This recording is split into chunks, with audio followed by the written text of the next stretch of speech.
사람들이 다 비웃었습니다. 20살 신부가 10살짜리 꼬마 신랑에게 시집을 갔기 때문입니다. 저 계집은 남편이 아니라 애를 키우러 왔네. 그런데 그날 밤 신방에 단둘이 남자.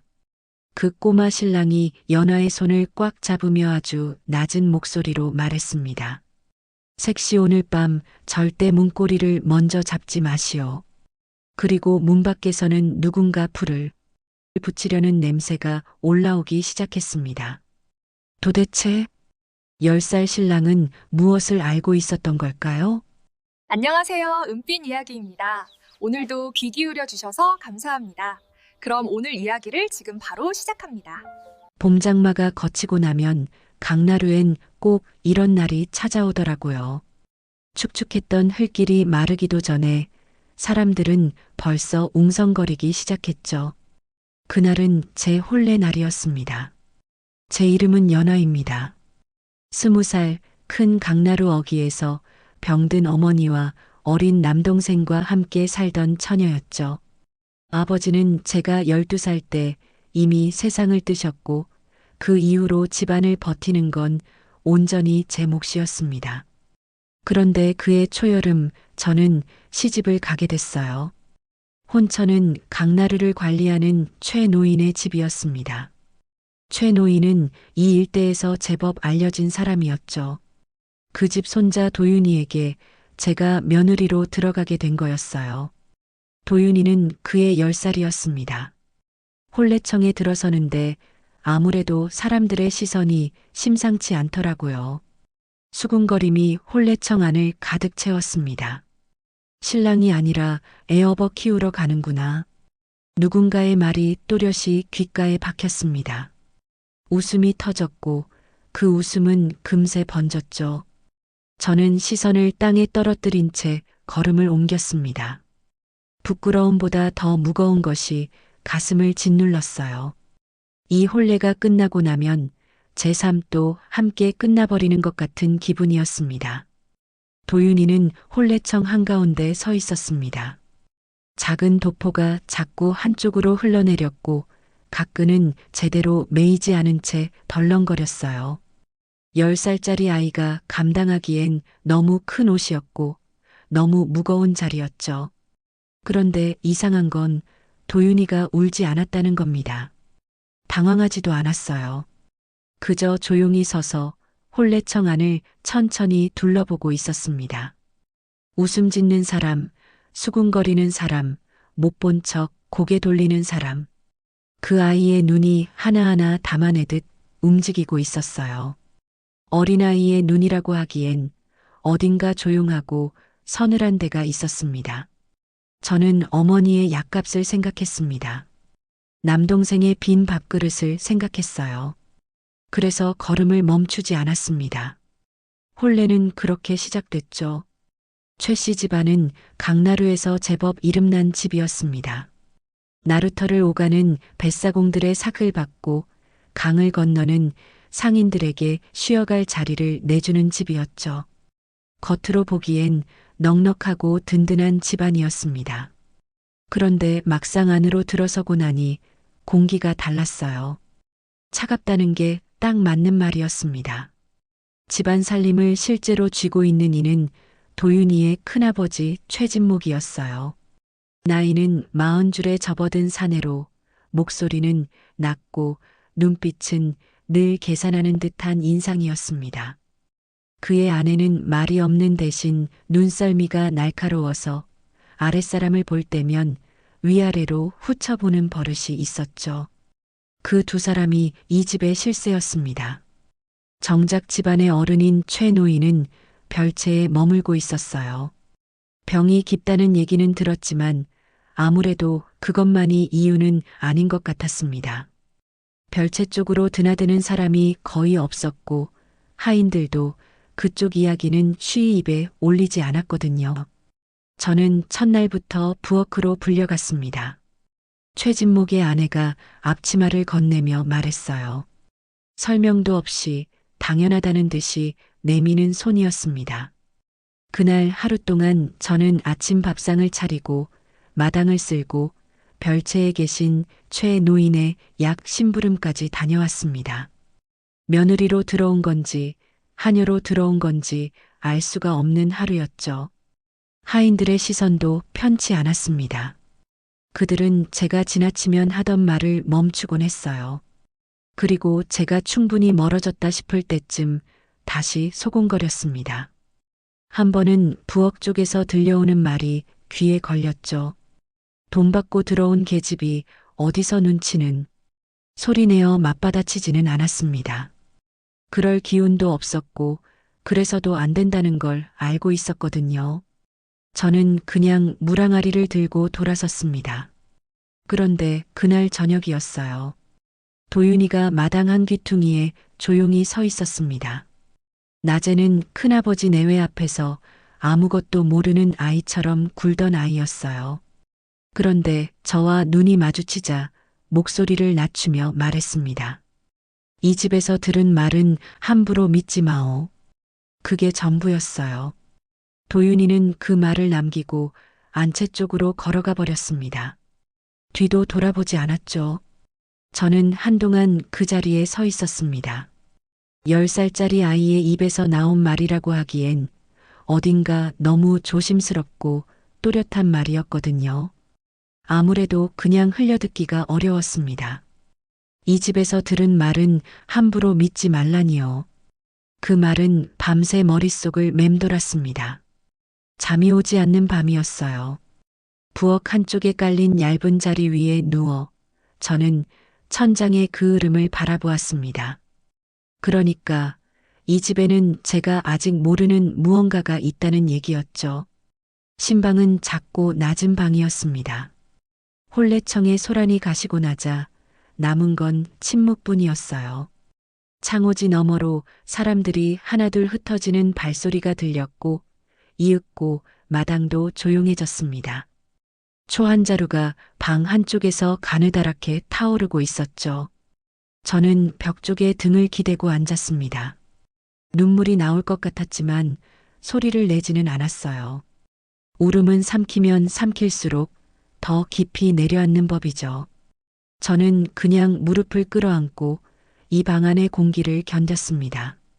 앞으로 이 아이가 어른이 될 때까지 남편이라 부를 수도 없는 아이. 곁에서 살아야 한다는 게 그제야 실감으로 밀려왔거든요. 도윤이는 방 한가운데 앉아 있었습니다. 낮에 흘러내리던 도포는 그새 가지런히 여며져 있었어요. 아이는 무릎 위에 두 손을 얹고 벽 어딘가를 조용히 바라보고 있었습니다.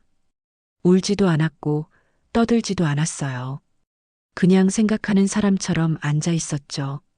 그러다 도윤이 천천히 고개를 돌렸습니다. 그리고 아주 낮은 목소리로 말했어요. 색시, 오늘 밤 절대 문고리를 먼저 잡지 마오. 저는 순간 말문이 막혔습니다. 10살짜리 아이의 입에서 나오기엔 너무 차분한 말이었거든요. 당부인지 경고인지 그 말의 무게가 방 안에 가라앉았습니다. 무슨 말이냐고 묻기도 전이었어요. 밖에서 발소리가 났습니다. 급하지도 느리지도 않은 걸음이었어요. 신방 앞을 한번 지나쳤다가 다시 돌아오는 소리였습니다. 누군가 서성이고 있었죠. 그런데 아무도 말을 걸지 않았습니다. 문을 두드리지도 않았어요. 그때 문틈 아래로 무언가 스며들었습니다. 가느다란 연기였어요. 색이 없고 냄새도 희미했지만 분명히 안으로 기어들어 오고 있었습니다. 저는 자신도 모르게 몸을 일으켰고 문고리 쪽으로 손이 향했죠. 그 순간 도윤이 제 손을 잡았습니다. 작은 손이었지만 힘이 있었어요. 나를 바보로 보는 동안 저들은 우릴 같이 없애려 할 거요. 목소리는 낮고 또렷했습니다. 흔들리지 않았어요.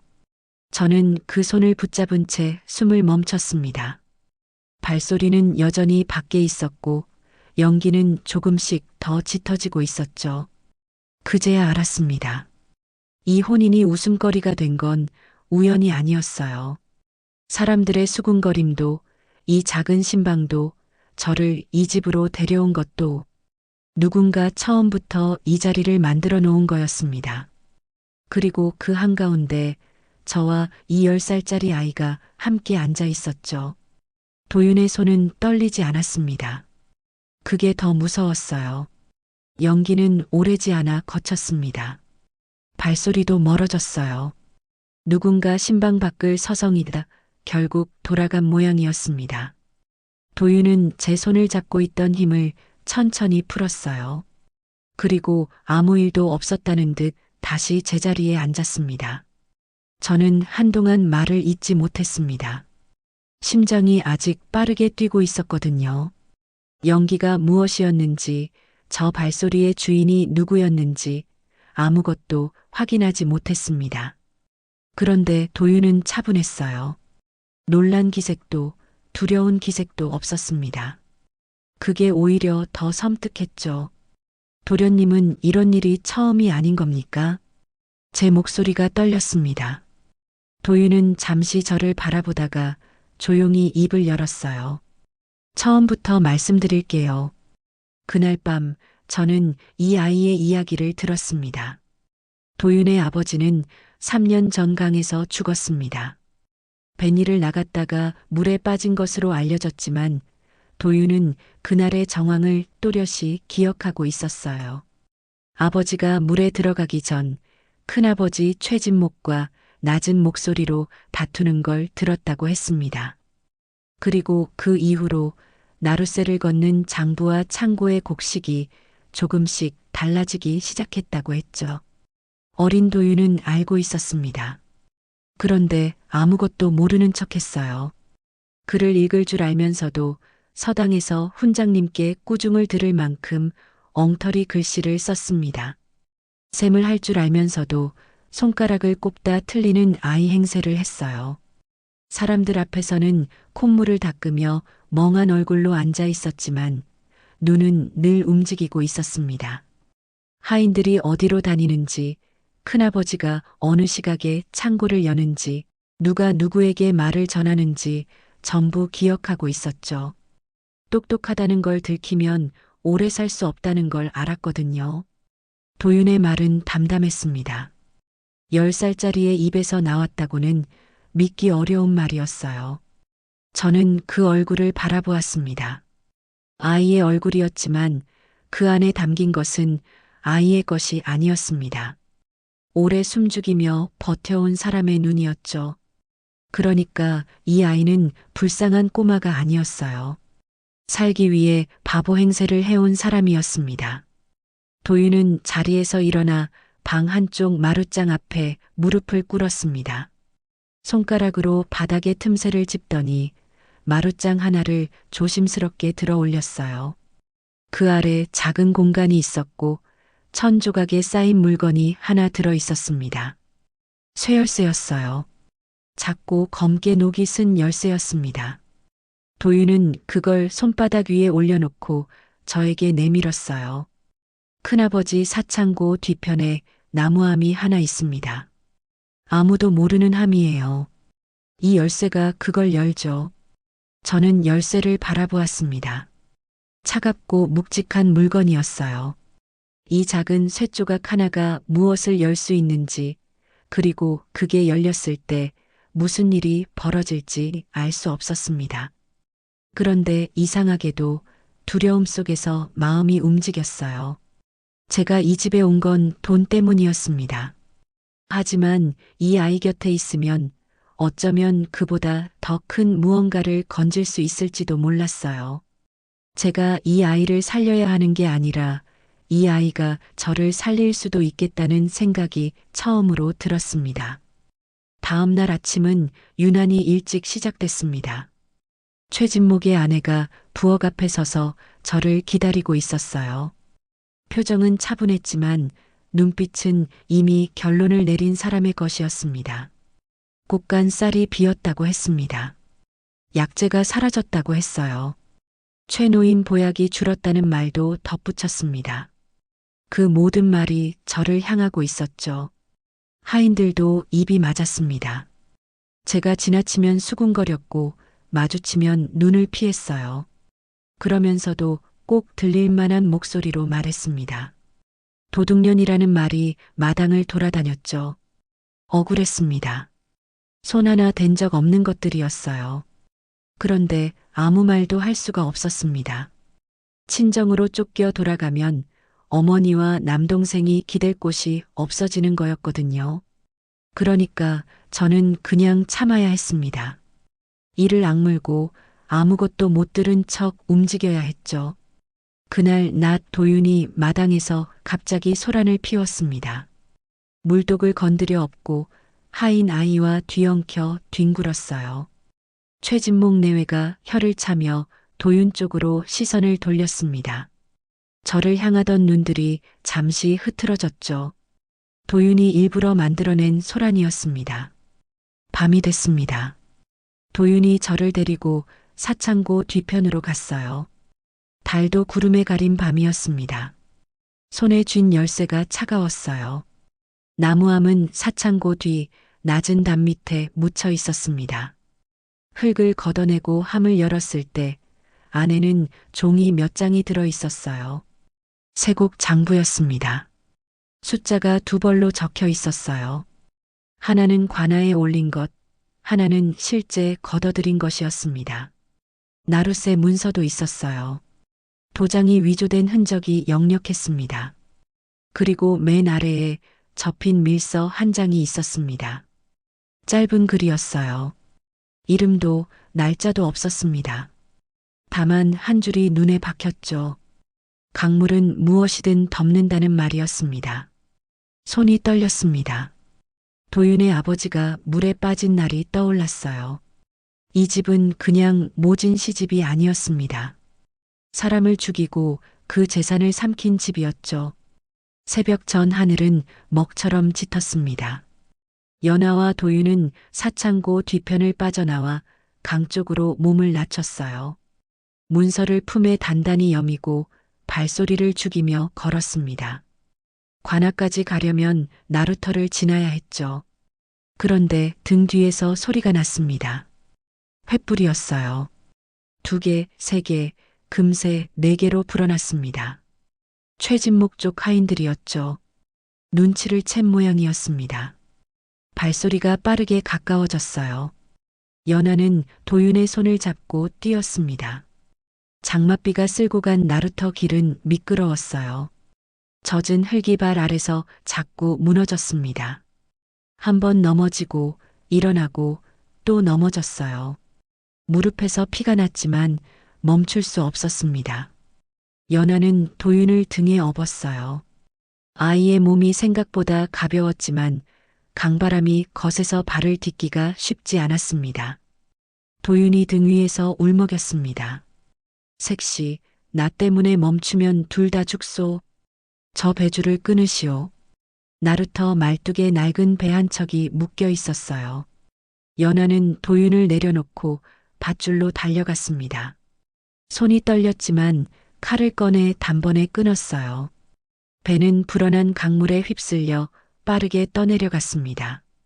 횃불들이 그쪽으로 쏠렸어요. 소리가 났고 발소리가 강 쪽으로 흩어졌습니다. 그 틈이었습니다. 연아는 강 아래쪽을 내려다봤어요. 어릴 때 아버지를 따라 이 나루를 수없이 다녔습니다. 아버지는 늘 말했죠. 물이 불어도 건널 수 있는 자리가 있다고, 강은 넓어도 속을 알면 무섭지 않다고요. 연아는 기억을 더듬었습니다. 갈대가 꺾이지 않고 서 있는 쪽이었어요. 물살이 갈리는 지점 바로 아래, 모래가 쌓인 얕은 둔치였습니다. 사람들이 잘 모르는 길이었어요. 연아는 도윤의 손을 다시 잡고 그쪽으로 몸을 틀었습니다. 물은 차가웠지만 깊지 않았어요. 둘은 강을 건넜습니다. 건너편 갈대밭에 엎드려 숨을 골랐을 때 횃불들은 여전히 강의 배를 따라 움직이고 있었습니다. 연아는 도윤의 등을 토닥였어요. 아이는 숨을 헐떡이면서도 문서를 품에서 놓지 않고 있었습니다. 모두가 연아를 가련한 신부로 봤습니다. 그런데 이 강을 아는 사람은 연아였어요. 객사는 강나루에서 반 시즌쯤 걸리는 거리였습니다. 연아와 도윤이 그 문 앞에 섰을 때 하늘은 이미 밝아오고 있었어요. 밤새 걸어온 두 사람의 발이 흙먼지로 덮여 있었고 연아의 손에는 1000조각에 쌓인 나무함 속 문서들이 꼭 쥐어져 있었습니다. 문지기가 가로막았습니다. 어린아이와 새색시가 새벽에 관아 문을 두드리는 일은 흔치 않았거든요. 수상쩍다는 눈빛이었습니다. 그런데 도윤이 조용히 입을 열었어요. 나룻새 위조와 세곡 횡령, 그리고 살인 정황에 관한 증거를 가져왔습니다. 현감 어른께 전해주십시오. 목소리는 떨리지 않았습니다. 10살짜리의 말이라고는 믿기 어려운 또렷함이었죠. 문지기는 잠시 머뭇거리다 안으로 들어갔습니다. 현감은 처음에 미간을 찌푸렸습니다. 어린아이와 새색시가 내민 이야기라니 귀담아 들을 것이 있겠느냐는 표정이었어요. 문서를 펼치는 손길도 가볍고 느긋했습니다. 그런데 장부를 들여다보던 현감의 손이 멈췄습니다. 숫자가 2벌이었습니다. 관아에 올라온 장부와 실제 장부가 나란히 적혀 있었어요. 차이는 작지 않았습니다. 몇 해에 걸쳐 빼돌린 양이 한눈에 드러났죠. 나룻새 문서에 위조된 인장도 마찬가지였습니다. 관아에 보관된 원본 인장과 대조하자 필압과 크기가 달랐어요. 그리고 밀서의 필체는 최진목의 평소 서찰과 닮아 있었습니다. 분위기가 뒤집혔습니다. 현감이 자리를 고쳐 앉았어요. 그때 별채에서 병든 몸으로 지내던 최 노인이 불려 나왔습니다. 부축을 받아 걸어 들어온 노인은 문서를 보자마자 눈물을 쏟았어요. 목소리가 갈라졌습니다. 노인은 말했습니다. 작은 아들이 강에 빠진 날 밤 큰아들과 다퉜다는 사실을 알고 있었다고요. 하지만 아무것도 할 수 없었다고 했습니다. 몸이 병들고 나서는 별채에 갇히다시피 했고 장부 근처에는 얼씬도 못했다고 했죠. 노인의 증언은 길지 않았지만 그 무게가 객사 안을 가득 채웠습니다. 최진목은 끝까지 발뺌했습니다. 모함이라고 했고 어린아이의 말을 믿느냐고 목소리를 높였어요. 그런데 나룻새를 빼돌린 기록이 해를 거듭해 이어졌고 뇌물을 건넨 정황이 문서 안에 고스란히 담겨 있었습니다. 현감이 포교에게 눈짓을 했고 최진목의 두 팔이 뒤로 묶였습니다. 집안 사람들이 가장 우습게 보던 꼬마 도련님이었습니다. 콧물 흘리는 철부지라고 손가락질 받던 아이였어요. 그런데 그 아이가 3년을 버텨온 셈이었습니다. 아무것도 모르는 척 웃으면서 장부가 숨겨진 곳을 기억하고 하인들의 동선을 외우고 열쇠 하나를 마룻장 아래 감춰두면서요. 연하는 그 자리에서 고개를 들었습니다. 돈 받고 들어온 며느리라는 말이 귓가를 맴돌았지만 이제 그 말은 힘이 없었어요. 현감이 연하를 바라보며 천천히 말했습니다. 증거를 지켜낸 사람이라고 했죠. 그 한마디가 지난 며칠의 무게를 조금은 덜어주었습니다. 사건이 마무리되고 며칠이 지난 뒤였습니다. 최 노인이 처음으로 별채 밖으로 나왔어요. 부축을 받아 걸어 나온 노인은 마당 한가운데 서서 연하를 불렀습니다. 오래 앓은 사람의 얼굴이었지만 눈빛은 맑았어요. 노인은 말이 많지 않았습니다. 그냥 미안하다고 했어요. 그리고 고맙다고 했습니다. 이 집 안주인 자리를 맡아달라는 부탁은 그 뒤에 짧게 덧붙였죠. 연하는 아무 말 없이 고개를 숙였습니다. 목이 메었거든요. 도윤은 달라져 있었습니다. 더 이상 멍한 얼굴을 할 필요가 없어졌어요. 콧물을 흘리는 척도 샘을 못하는 척도 하지 않아도 됐습니다. 그런데 이상하게도 처음으로 제 나이처럼 보이는 날들이었어요. 그동안 어른 행세를 하며 버텨온 아이가 이제야 비로소 아이의 얼굴을 하고 있었죠. 연하는 그 모습을 바라보았습니다. 홀레날 느꼈던 절망이 떠올랐어요. 앞으로의 삶이 끝났다고 생각했던 그 마음이요. 그런데 지금 느끼는 감정은 그것과 전혀 달랐습니다. 이 아이가 자신을 붙잡아둔 굴레가 아니었어요. 함께 같은 밤을 버텨낸 사람이었습니다. 저녁 무렵 도윤이 마당 돛돌에 걸터앉아 말했습니다. 그날 다들 날 비웃었지만 난 색시마는 울게 두기 싫었소. 수줍은 목소리였어요. 10살짜리다운 목소리였습니다. 연아는 그 말을 듣고 잠시 멈췄다가 천천히 미소를 지었습니다.